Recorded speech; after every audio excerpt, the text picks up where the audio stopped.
Shri Ganeshaya Namaha. Om Aim Saraswati Namaha. Om Shri Guruve Namaha. Om.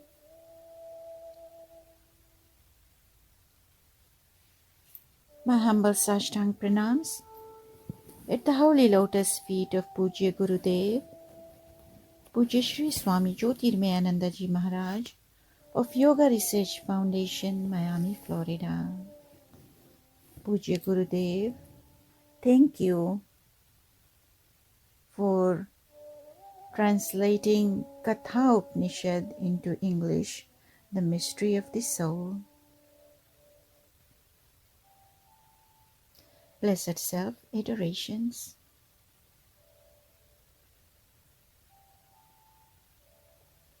Heartfelt divine blessings to each one of you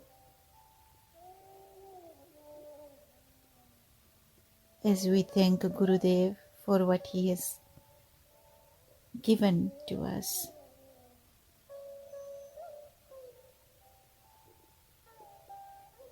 Katha Upanishad, the mystery of the soul, chapter 2, section 3, mantra number 7, day 55. A little bit of recap.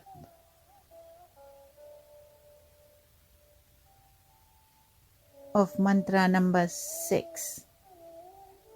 Towards the end, the innermost self, which stands as an eternal witness to the rising of the senses in the states of dream and waking, and their setting in the state of deep sleep, is the reality behind the illusory names and forms of the world. This is revealed in the following mantra. So the following mantra is mantra number 7. Lord Yama says to Nachiketas, the mind is greater than the senses.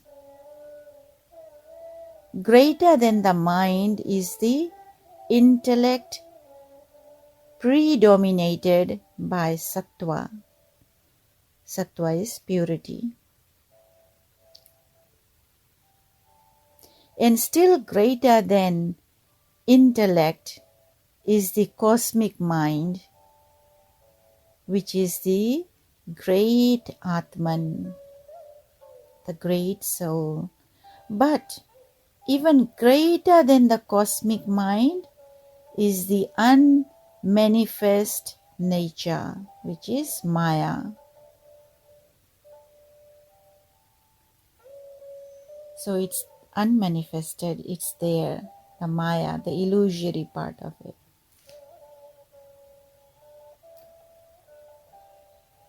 And then he further explains in mantra number 8, yet greater still, greater than the unmanifest, is the Supreme Purusha, the Self.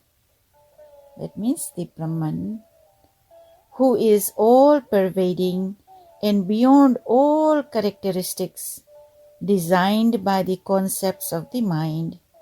Having known the Self, the soul attains Brahman, who is the nectar of bliss.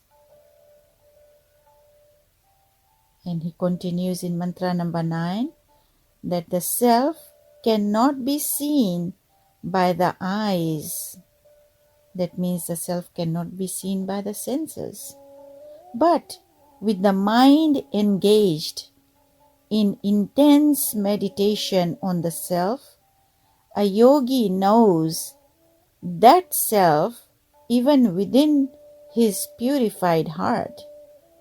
Thus knowing, he becomes the very embodiment of immortality.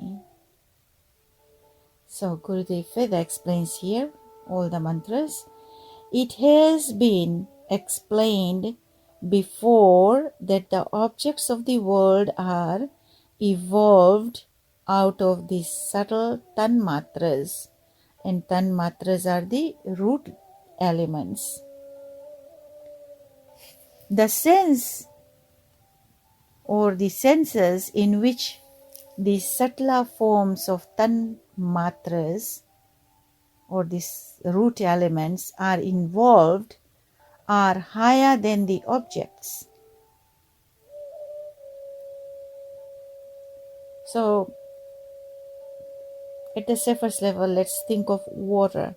When we say water, it is made up of hydrogen and oxygen, H2O. So 2 hydrogen and 1 oxygen makes water. So what is the subtle element? What is the root element of water? The hydrogen and the oxygen. But you don't see that, you see only the water.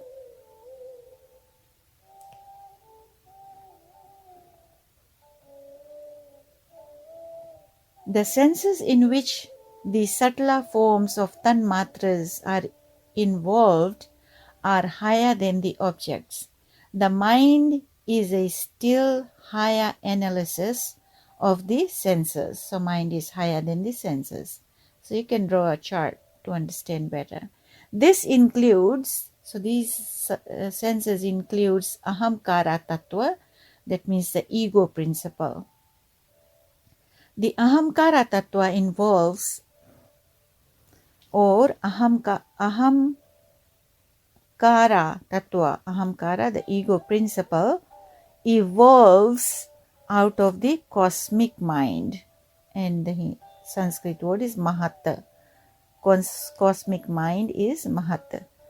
Also known as Mahan Atman. Means the cosmic mind is the Mahan Atman, which means the great soul. Avyakriti, the non-manifest Prakriti, also known as Maya, which is cosmic illusion, is the cause of even the cosmic mind.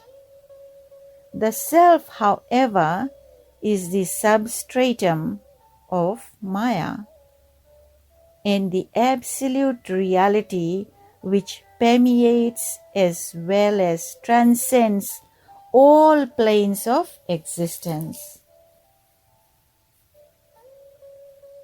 The self, the Atman, is the substratum of Maya, and the absolute reality which permeates as well as transcends all planes of existence.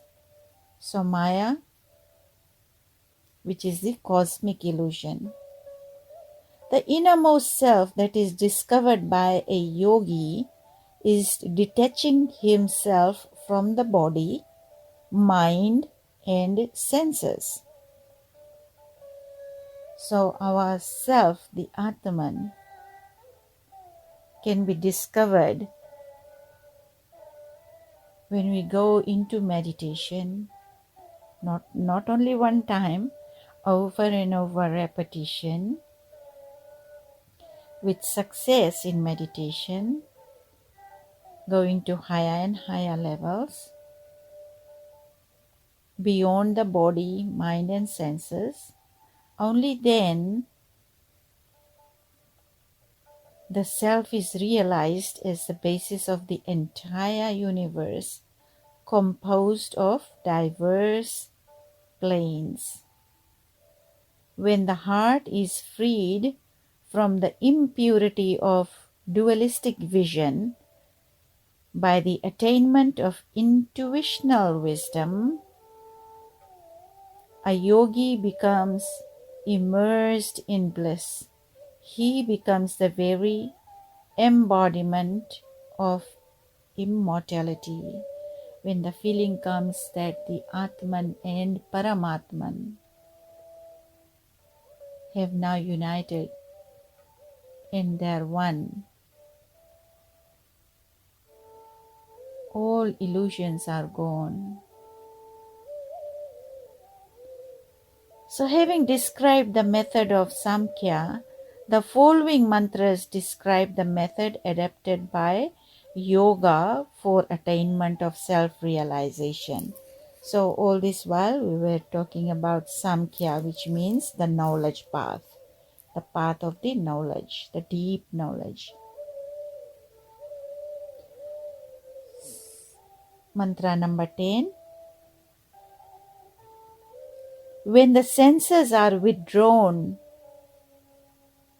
along with the mind, and even the intellect is free from distractions, then that state is called the supreme goal by the yogis.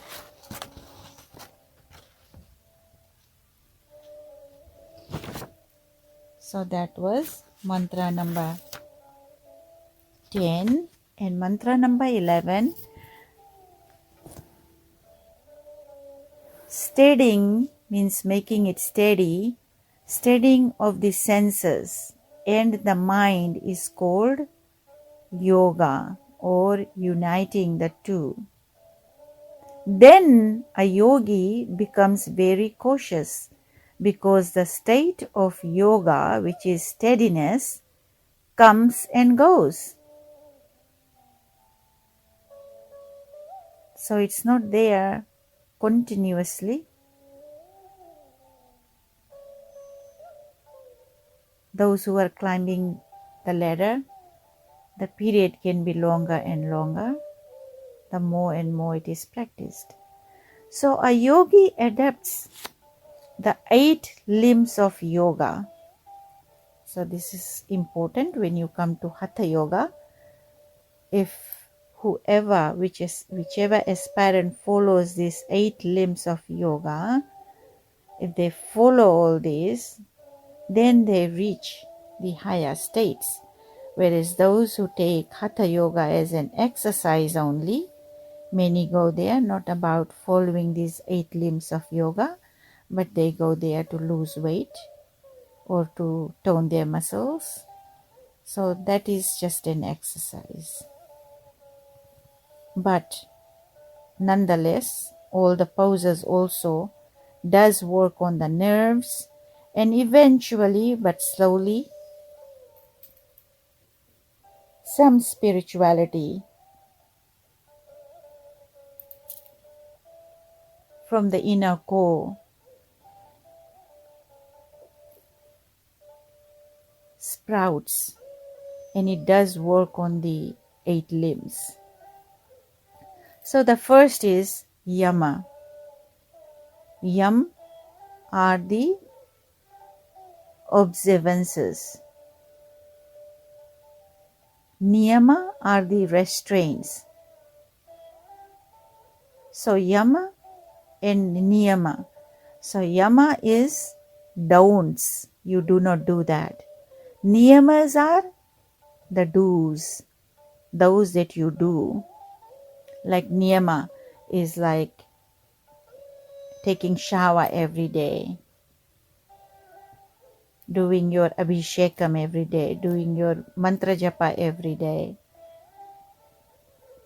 brushing your teeth every day, keeping yourself clean. Those are the niyamas. And Yama, the don'ts, that means you observe that you don't speak ill, you don't do this, you don't do that. Those are the yamas. And then, so follow the yama and niyama. Those are the number 1 and number 2. And number 3 is asana. Asana is the physical poses for meditation. So these asanas, there are many out there. They work on your chakras and they work on your nerves internally from inner. It works outwards, and it does help from your nerves into your veins, into your cells, into your organs, and the blood flows and the prana flows and the apana flows. So it helps a lot. But these are the physical poses. For the spirituality reasons, the aspirants first follow Yama, then they follow Niyama, and then they perform asana, which means they are preparing themselves for meditation. So this alone is very important, that you are grounding yourself when you are performing the asanas. And my favorite is Surya Namaskar. There are 12 poses in Surya Namaskar. And it works on each and every chakra of the body, each and every nerve, from inner core to the outwards. It works on every bit of it in the entire physical body. And that tones down, brings you to that steadiness, not only physically but mentally, emotionally. It grounds you. So now that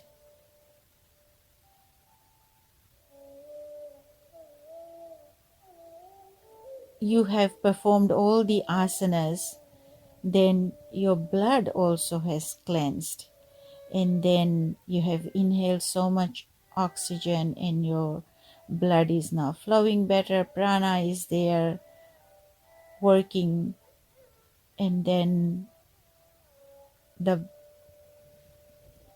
flowing of the blood has now gone into your cells, and more of deoxygenated, like more of the carbon dioxide is there in your blood. So what do you do after that is pranayam. That is the process. That pranayam you can do a little bit before the poses or asanas, but it's very important to do it after the asanas. It's the control of the vital forces. And there are different or various types of pranayam. Simple one you can do is just simple inhale at 3 levels, from the bottom depth of your lungs. Fill the depths of your lungs all the way up into the windpipe and all the way to your throat. So, like completely blowing up the balloon. You have 2 balloons, your 2 lungs, and you blow it up, and then you bring it up all the way to the chest and neck. So once you do that, then you slowly release the air from the throat down to the chest, and then empty the lungs all the way at the bottom, which means your diaphragm should be in. So that is pranayam, a very simple way. You can also do Om pranayam. After you inhale completely, then you hold for a bit, and after that hold you start chanting Om. And as you chant Om, your oxygen that you have inhaled, the air that you have inhaled, will start coming out with the sound of Om. So it is called Om pranayam. And then there are alternate nostril pranayam. You alternate breathing, starting first you blow out from your, it's very hard to explain here in this way, but simply I can say, with your thumb you close your right nostril and then blow the air out from your left nostril. So once you have no more air left, then you slowly start breathing from that same left nostril. Then you close both nostrils for just a little bit, And then you open up your right nostril and then blow the air out slowly. And then you breathe in from your right nostril slowly again. Then close both nostrils for a bit and then open up the left nostril and then you blow out slowly. So this is called Lom Vilom, alternate nostril breathing. You should not breathe in too hard or you should not blow out too hard. Slowly you breathe in, but then your breathe out should be a little bit faster than your breathing in. And do it at your comfort level. Normally there is a ratio, but beginners should not be too determined about the ratio. It's like 1:4:2.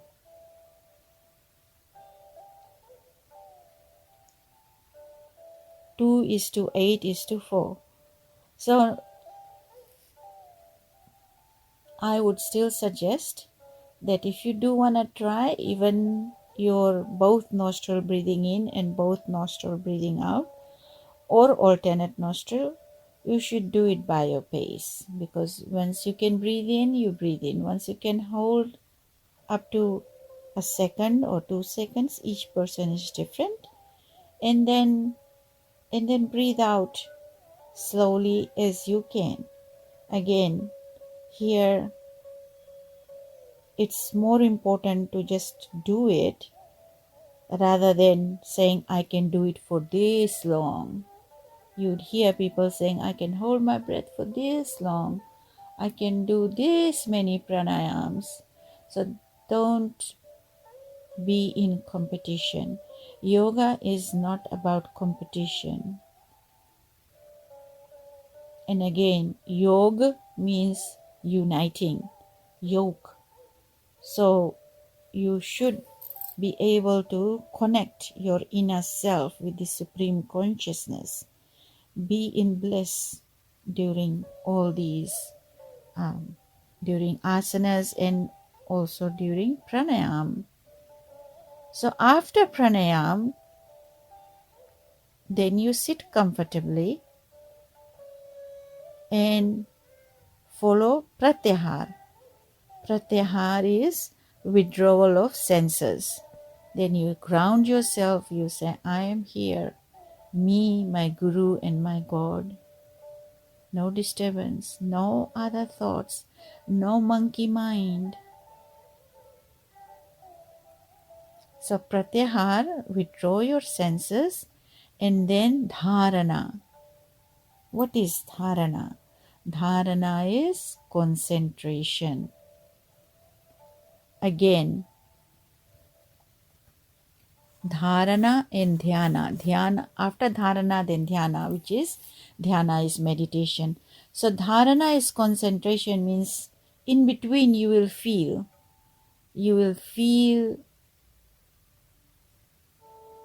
that your mind starts moving somewhere else. There is a little bit of distraction. So as soon as you realize that, then you do your dharana.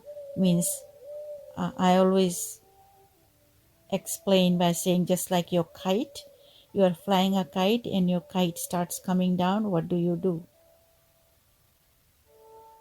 It's flying, flying, flying, flying, but all of a sudden it starts a little bit coming down. Then you start pulling your string, right? You pull your string little bit, and then you let it go again. It's the same way in meditation. So as soon as you realize your mind is now deviating, then you again pull it back and tame it down to say you are in meditation and start concentrating. That's why it says concentration. That means start concentrating on what you are doing. And then dhyana means meditation, means your complete concentration on either your inner self, your heartbeat, or your breathing. The easiest way for beginners is to concentrate on your breath.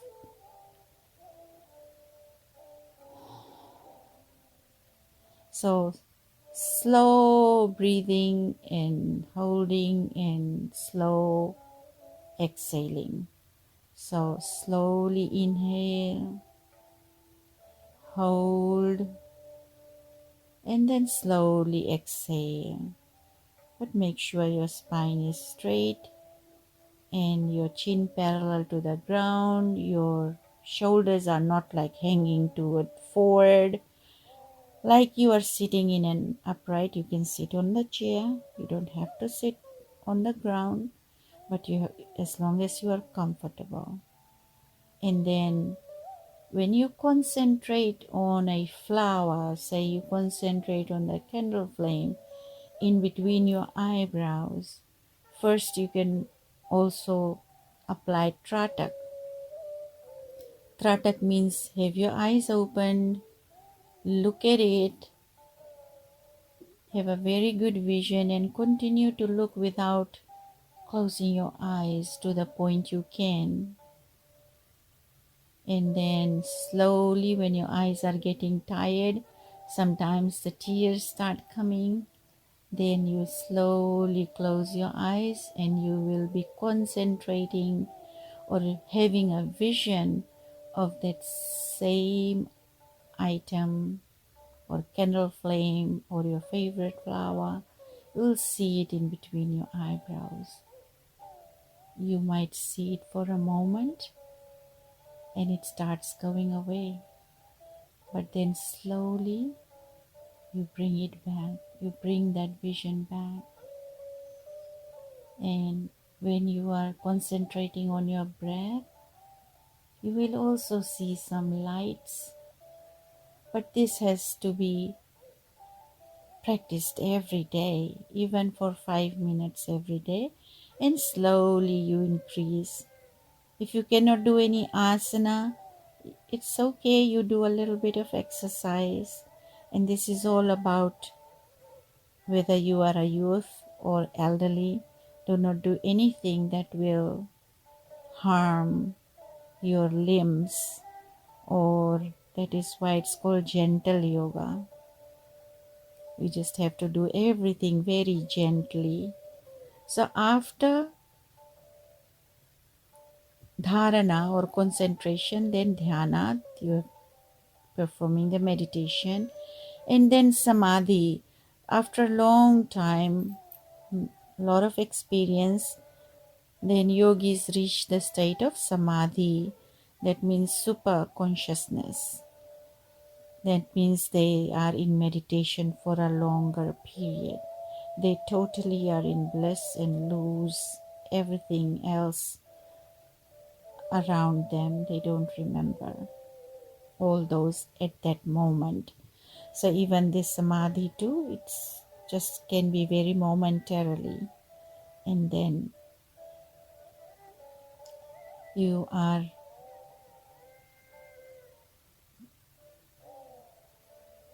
in total bliss. Then it's no longer about dharana or dhyana. It's automatic. The first 5 are called external means. That means bahiranga sadhana. That means you concentrate or you work on the external items, like yama, the downs, it's external.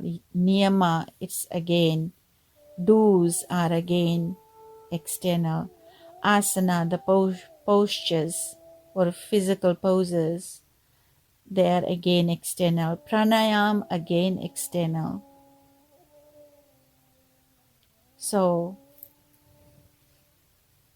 from the first 5, yam, niyam, asan, pranayam, and pratyahar. These are external, bahiranga, while the last three, that means dharana, dhyana and samadhi, they are internal means, antaranga sadhana. So, bahiranga sadhana and antaranga sadhana. Antar means inside, internal. You are doing sadhana through internal means.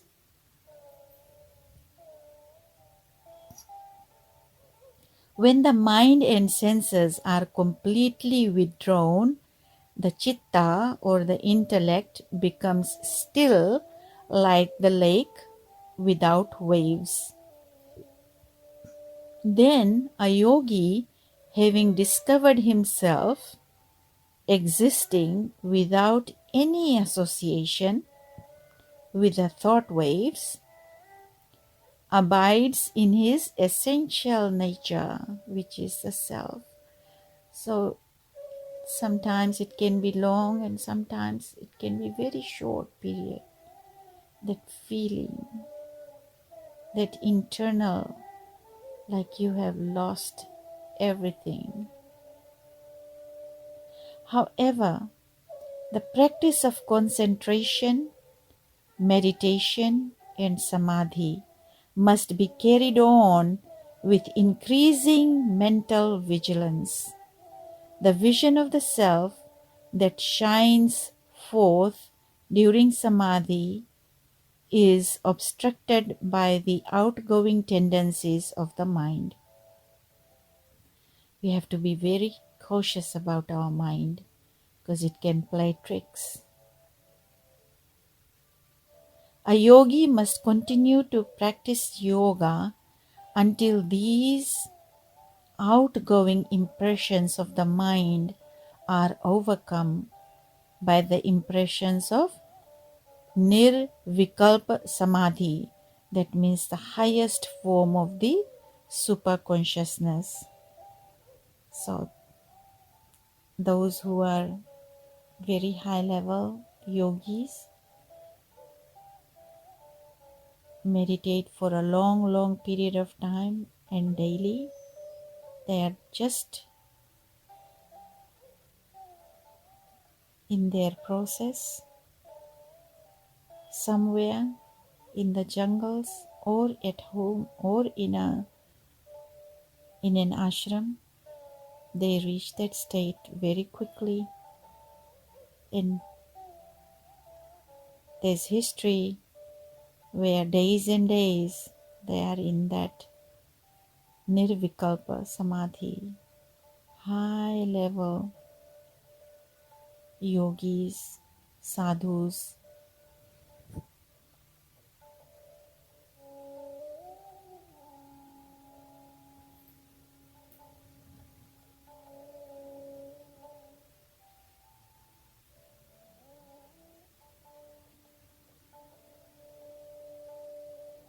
Mantra number 12. That self cannot be attained by the mind or by the eyes, the senses. It is realized by those who have faith in its existence. How can those who do not believe in the self attain it? How beautifully this has been put by Lord Yama. That you cannot, that is why I have mentioned, or this is why I have mentioned in our satsangas, that believe in our scriptures. Ask questions when you want to know more, but do not ask questions of doubt. So many doubt the scriptures and then they say, I am spiritual, I am an aspirant, but they doubt the scriptures. It cannot be. You have to trust and believe in our ancient Rishi Munis, our incarnations and our scriptures, and then follow. You don't have to follow everything. Just take the main essence and follow that path with that deep devotion, deep faith, deep trust, and you will attain liberation. You will realize the self and attain liberation. So Lord Yama is also promising here, also saying here, teaching Nachiketas that those who do not believe in the self or Atman, because Nachiketa's question was that there are many who do not believe in the Atman. They say, we don't know, does really the soul exist? Does it exist after the death of the body? They think the body is the soul. These were the doubts that people had in the Nachiketas at the age of 5, heard all those things. That's why he had that question to Lord Yama. And so he is answering it here. The self cannot be attained by the mind. That means mind of questions and doubts. Or by the eyes of the sense or the senses. You can't see the self. But then he further explains, saying it is realized by those who have faith in its existence. You have to believe that there is soul, that is supreme soul, that there is consciousness, and then there is supreme consciousness. There is Atman and Paramatman.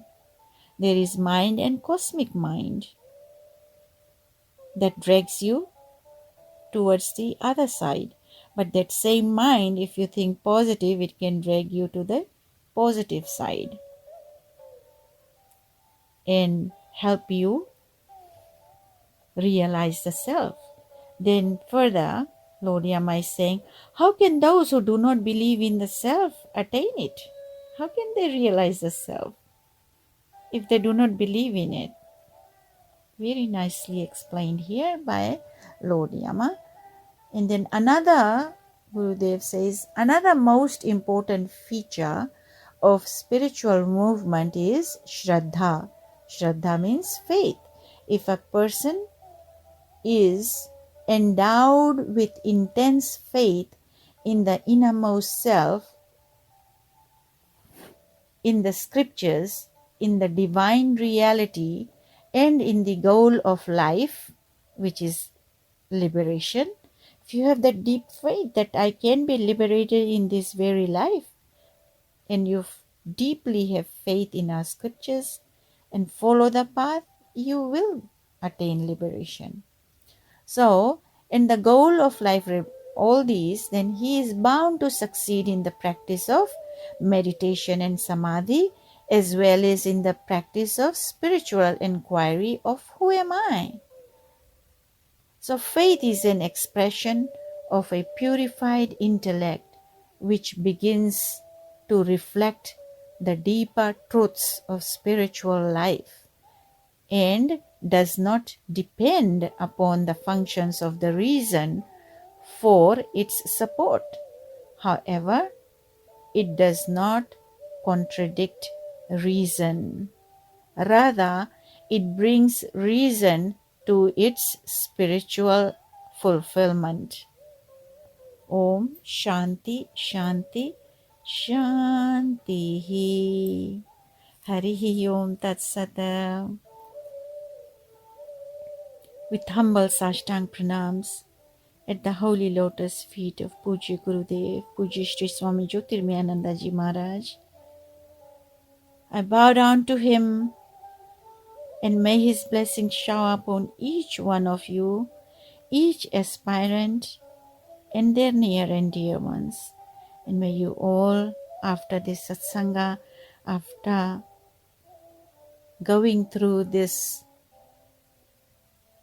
very high level Upanishad, Katha Upanishad, the mystery of the soul, that all of you will walk on the path of self-realization.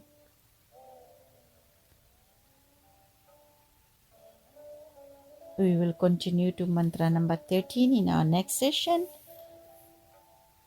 Divine love, light, healing, bliss, prosperity, Shakti, Bhakti, Mukti. Hari Om Tat Sat. May the light shine through each one of you and reach out to those who need the light, the effulgence of light, the unconditional love, the selfless service. Hari Om Tat Sat. This is Swami Lalita Priyananda from Sacramento, California.